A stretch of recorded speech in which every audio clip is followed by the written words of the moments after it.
صفت جس کا ہم تفصیلی اس کا تجزیہ کریں گے وہ ہے توبہ کا اہتمام۔ عباد الرحمن وہ ہیں جو توبے کا اہتمام کرتے ہیں۔ آیت نمبر 70 اور 71 ہے سورہ فرقان کی۔ اس آیت کریمہ کا ترجمہ پہلے سنیے۔ فرمایا الا من تاب، وہ لوگ جو توبہ کرتے ہیں، وعمل عملا صالحا، اس کے بعد اچھے اعمال اختیار کرتے ہیں، فاولئک یبدل اللہ سیئاتہم حسنات، ایسے لوگوں کی برائیوں کو اللہ اچھائیوں میں تبدیل کر دیتا ہے۔ گناہ ہو گیا، گناہ کے بعد جو توبہ کرتا ہے اللہ سے معافی چاہتا ہے، اللہ سبحانہ و تعالیٰ اس کے صرف یہ نہیں کہ توبہ کو معاف کرتے ہیں بلکہ گناہوں کو نیکیوں میں تبدیل کر دیتے ہیں۔ وَكَانَ اللَّهُ غَفُورًا رَحِيمًا، اللہ بڑے مہربان، بخشش کرنے والے اور مہربان ہیں۔ وَمَن تاب، اور جس نے توبہ کی، وَعَمِلَ صَالِحًا، اچھے اعمال اختیار کیے، فَإِنَّهُ يَتُوبُ إِلَى اللَّهِ مَتَابًا، یہ وہ لوگ ہیں جو اللہ کی طرف رجوع کرنے والے ہیں۔ اب آتے ہیں توبہ کی طرف۔ توبے کا مفہوم کیا ہے؟ توبہ کی قبولیت کے لیے شرائط کیا ہیں؟ توبہ کی فضیلت کیا ہے؟ جو شخص توبہ کرتا ہے اللہ سبحانہ و تعالیٰ اس کو کیا اجر دیتے ہیں؟ اور کچھ ایسے بڑے بڑے گناہگار جن کی توبہ کو اللہ نے قبول کیا، مختصراً اس کا ذکر کرتے ہیں۔ سب سے پہلے سورہ زمر کی آیت نمبر 53 میں اللہ سبحانہ و تعالیٰ فرماتے ہیں یا عبادی الذین اسرفوا لا تقنطوا من رحمت اللہ، اے میرے وہ بندو جنہوں نے اپنی جانوں پہ زیادتی کی، اسراف کیا، خدا نخواستہ بدکاری کی، اس سے پہلے جو گناہ گزر چکے ہیں ان گناہوں میں سے کسی گناہ کا ارتکاب کیا، لا تقنطوا من رحمت اللہ، تم اللہ کی رحمت سے نا امید مت ہو۔ اللہ کی رحمت بہت زیادہ وسیع ہے، اللہ کی رحمت سے کبھی نا امید مت ہونا۔ ان اللہ یغفر الذنوب جمیعا، اللہ سارے کے سارے گناہوں کو معاف کرنے والا ہے۔ سورہ ال عمران کی آیت نمبر 135 میں فرمایا وہ لوگ اذا فعلوا فاحشۃ، جب وہ کسی بدکاری کا ارتکاب کرتے ہیں، گناہ ہو جاتے ہیں۔ ان سے گزشتہ کل میں بتا چکا ہوں کہ زنا یہ حقوق اللہ میں سے ہے، حقوق العباد میں سے نہیں ہے۔ خدا نخواستہ یہ گناہ کسی سے ہو چکا ہے، اس خاتون سے، اس کے رشتہ داروں سے معافی مانگنا ضروری نہیں ہے، اللہ سے معافی مانگے، اپنے اوپر پردہ ڈالے، کسی سے اس کا تذکرہ نہ کرے، اللہ سبحانہ و تعالی معاف کر دیں گے۔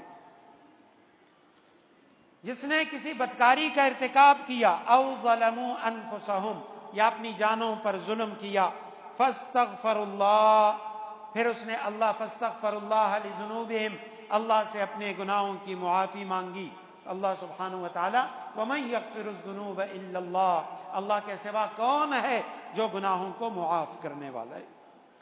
حدیث مبارکہ ہے، مسند احمد کی روایت ہے، نبی علیہ السلام نے فرمایا الاسلام یجب ما قبلہ، اسلام سے پہلے کسی شخص نے جتنے بھی گناہ کیے ہیں، اسلام قبول کرتے ہی اس کے سارے گناہ معاف ہو جاتے ہیں۔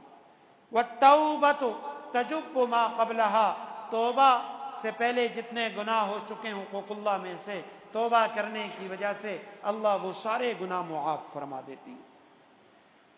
مسلم کی روایت ہے، نبی علیہ السلام نے فرمایا لوگو توبوا الی اللہ، اللہ کے آگے توبہ کرو، فانی اتوب فی اليوم 100 مرۃ، میں اللہ کا نبی ہونے کے باوجود روزانہ 100 مرتبہ توبہ کرتا ہوں۔ کوئی گناہگار نہ ہو جو شخص یہ سمجھے میں نے آج تک کوئی گناہ نہ کیا، تب بھی وہ استغفار کرے اور توبہ کرے، کیونکہ نبی علیہ السلام معصوم تھے، لیکن پھر بھی فرماتے ہیں میں روزانہ 100 مرتبہ توبہ کرتا ہوں۔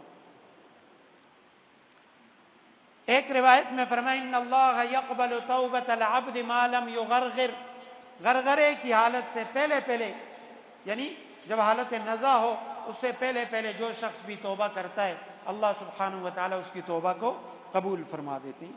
ایک اور روایت ہے ان اللہ عز وجل یبسط یدہ باللیل، اللہ رات کو انتظار کرتے ہیں اپنے اس بندے کا جس نے دن کو گناہ کیا ہے۔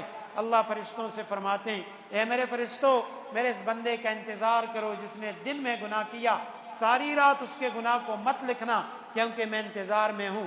دن کا گناہگار اگر رات کو توبہ کر لے گا میں اس کے سب گناہ معاف کر دوں گا۔ یبسط یدہ بالنہار، اللہ دن کے وقت اپنے دامن رحمت کو کھولے ہوئے ہوتا ہے، انتظار میں ہوتا ہے میرا وہ بندہ جس نے رات کو گناہ کیا ہے، اگر وہ دن کے وقت توبہ کر لے تو میں اس کے سارے گناہوں کو معاف کر دوں گا۔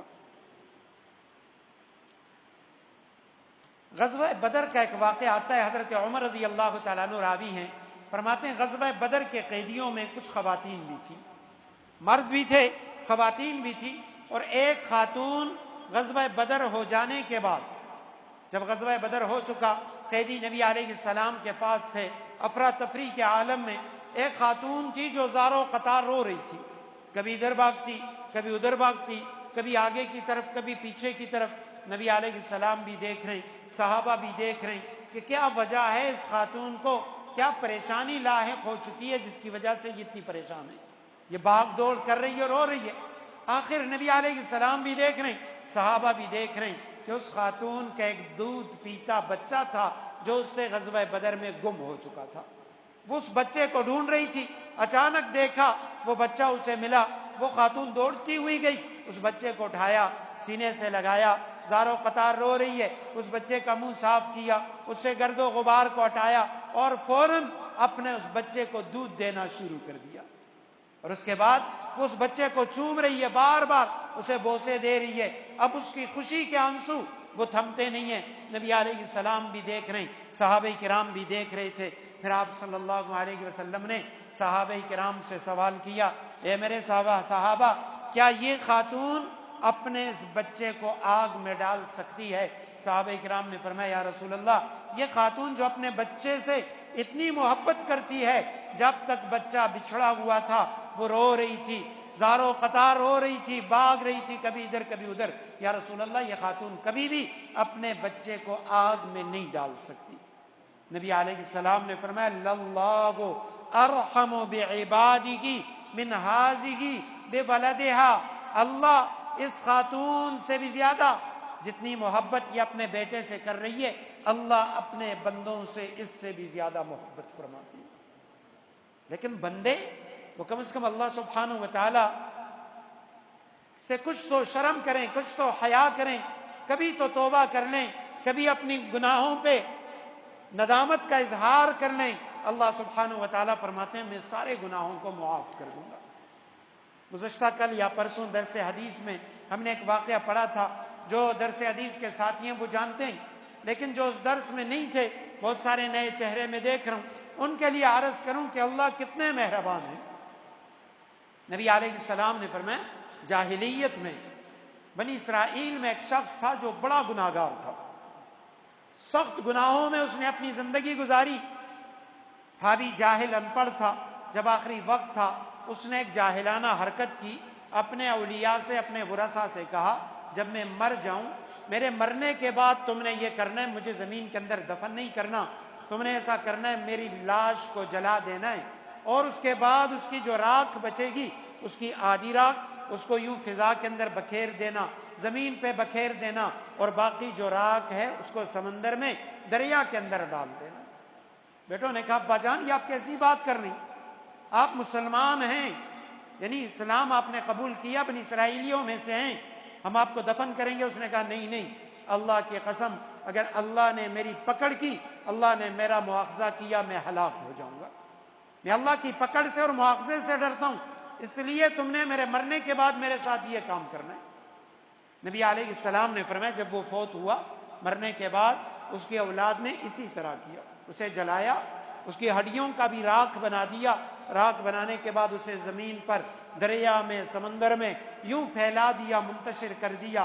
اب اللہ کی قدرت، جیسے ہی وہ فوت ہو چکا، اس کی راکھ وہ پھیل گئی، اللہ نے زمین کو بھی حکم دیا، سمندر کو بھی حکم دیا کہ اس کی راکھ کا ایک ایک ذرہ جو تمہارے پاس موجود ہے سب میرے ہاں جمع کرو۔ اللہ نے سب کو جمع کیا، اس کو اٹھایا، اس سے پوچھا تو نے ایسا کیوں کیا؟ اس نے کہا، اے اللہ، آپ عالم الغیب ہیں، آپ بھی جانتے ہیں کہ میں نے یہ کیوں کیا، اور کوئی وجہ نہیں ہے، صرف آپ کے ڈر سے میں ڈرتا تھا، اے اللہ آپ مجھے پکڑیں گے، مجھے سخت سزا دیں گے، میں نے ساری زندگی تیری نافرمانی کے اندر گزاری ہے۔ اللہ نے فرمایا، میرے بیٹے اچھا، میری پکڑ اور میرے ڈر کی وجہ سے تو نے یہ کیا؟ کہا ہاں اے اللہ، اللہ سبحانہ و تعالیٰ نے فرمایا جا میرے بندے، میں نے تیرے سارے گناہ معاف کر دیے اور تجھ سے ہر قسم کا عذاب اٹھا دیا۔